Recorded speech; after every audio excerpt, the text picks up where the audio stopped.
One of the biggest surprises of Formula One's 2022 pre-season test thus far has been the amount of porpoising the cars are experiencing.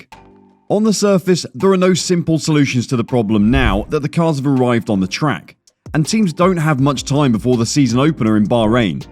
It's all the more surprising then that a midfield team like Alpine, with fewer resources, was able to solve the problem before Mercedes, who struggled with it even during the second pre-season test. So what did Alpine do, and how will it help them compete for higher positions? Let's find out.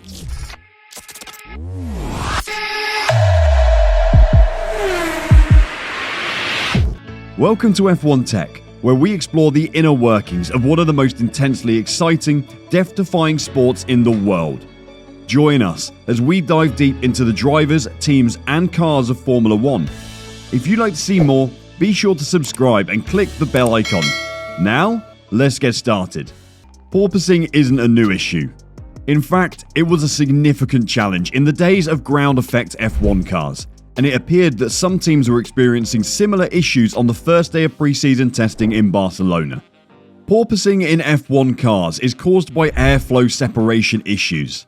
Because the underfloor is responsible for a much higher percentage of the front downforce and runs close to the track surface, the new cars are more likely to suffer from this issue. However, it could be caused by the front wing as well, so the teams must investigate the source of the problem rather than simply attempting to fix it. Porpoising occurs as the car approaches maximum speed, and thus the load lowering the ride height. If the separation is large enough to indicate that the downforce is decreasing, the car will be released and the ride height will rise. The airflow will then reattach and the ride height will decrease, resulting in the same separation. This cycle will continue, with the car's front bouncing up and down. The new F1 cars place a greater emphasis on generating downforce through the floor, making them more vulnerable to the phenomenon. It's been a key feature of Formula One pre-season racing, with teams scratching their heads trying to figure out how to iron the issue out of the new generation of cars. And it appears Alpine has done just that.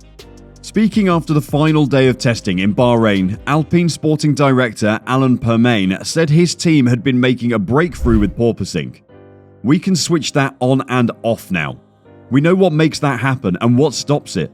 We're not sure we fully know whether we want it, whether it's quicker in some settings or not, and we should live with it. We did get some settings where Fernando said he wouldn't be able to race like this. If you look at other cars, certainly the Ferrari at some points was really bouncy. We've got a much better handle on that now. We played with all sorts of things, on suspension stiffness, on springs, on roll bars, on cambers, and toes and run through sweeps of different things. So we are significantly better after these 2 days rather than the 3 days than when we left Barcelona." He added, "We've been finding our limit, and it's not just one thing. It's of course linked to where the rear sits, and there are other factors as well. So it's not just as crude as lifting the ride height. There are other things to tune in there.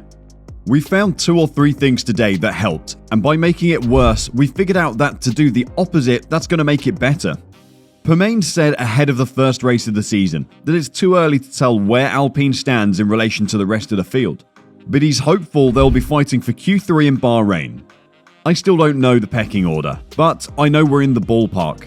We're not miles off the pack like we were in Barcelona. We're here or thereabouts. It's just about getting things together. We haven't changed one thing or any particular setup or any new particular part. It's just coming together." However, the bouncing motion is more than just an annoyance for drivers. It also jeopardizes performance. For one thing, we've seen cars porpoising even during high-speed corners, particularly the Mercedes, which appears to be particularly susceptible to the effect. Another issue is safety.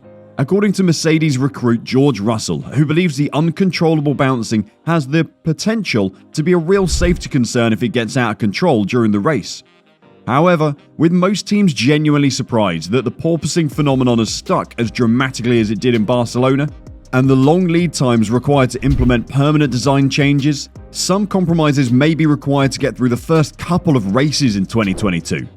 To keep porpoising to a minimum, simply raising the ride height of the cars will prevent them from constantly bottoming out on the straights. However, the new generation of 2022 cars has been designed to be heavily reliant on the ground effect, which means they must run as stiff and low to the ground as possible in order to seal the floor and produce the greatest amount of downforce possible. Raising the ride height by more than a few millimeters could result in a lap time loss of several tenths, forcing teams to decide whether to sacrifice performance or risk more dramatic porpoising. That is, if they're unable to devise a novel solution, as Alpine appears to have done. The dilemma of performance versus drive comfort is exasperated in qualifying, where teams discovered DRS use to mitigate the issue.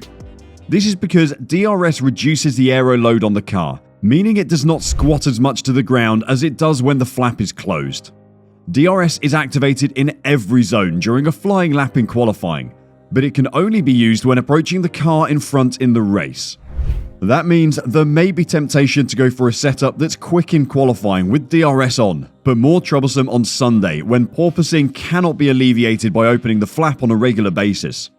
With park firm preventing setup changes between qualifying and the race, teams will have to make some difficult decisions, according to Red Bull's Sergio Perez. We'll have to understand the cars well, but you have to make a lot of compromises in qualifying. Everyone is looking to go as low as possible, but you also have the porpoising. That will be important because in qualifying, to get the maximum, you have to go low to the ground.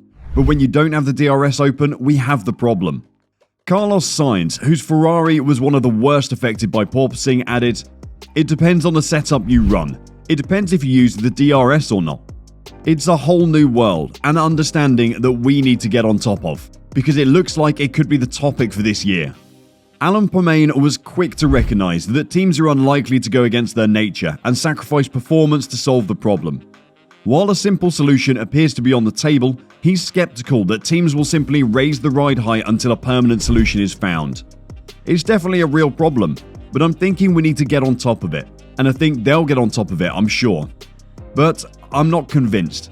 When you say we can stop that, but you're going to go half a second slower, I don't think anyone's going to put their hand up and say, "We'll do that, we'll make the aerodynamic changes to stop porpoising." But actually, it's going to cost us a load of downforce to do it. No one's going to do that. I think it's caught everyone by surprise. Attention will now be on how far teams have progressed in resolving the issue in their factories before the season opening race in Bahrain, and whether or not the headaches will intensify. Thank you for watching. If you liked the video, please consider liking and subscribing. And don't forget to click the notification bell to be notified of future uploads. What do you think of Alpine's solution? Will it give them a significant advantage as we head into the beginning of the season? Mercedes and Ferrari appear to be struggling with porpoising. Are the concerns unfounded, or will it have a significant impact on them?